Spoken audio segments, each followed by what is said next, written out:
সাথে প্রশাসনকে স্পষ্টভাবে বলতে চাই, এখন পর্যন্ত অনেক সময় অতিবাহিত হয়েছে, কেন এখন পর্যন্ত সেই সন্ত্রাসীকে আইনের আওতায় আনা হলো না? আমার মনে হচ্ছে এখানে কোনো ষড়যন্ত্র কাজ করতেছে।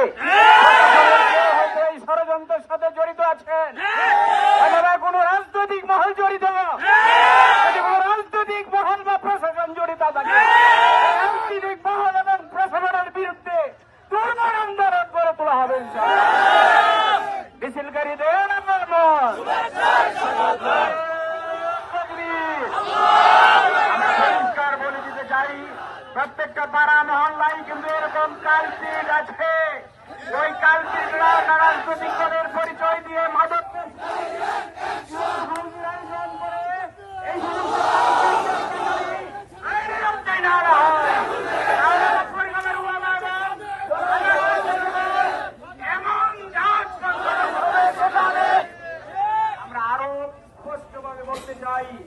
সেটা হলো ওলামায়ে কেরাম নিরীহ অবস্থায় রয়েছেন। ওলামায়ে কেরামের দিকে যদি ভবিষ্যতে কোনো কালপ্রিট আঙ্গুল উঁচা করে তার আঙ্গুল কেটে ফেলা হবে, উপড়ে ফেলা হবে। পরিষ্কার প্রশাসনকে বলতে চাই, আজকের মধ্যে যদি গ্রেফতার না করা হয় তাহলে প্রশাসনের বিরুদ্ধে আমাদের এক আন্দোলন চলবে। সংগ্রামী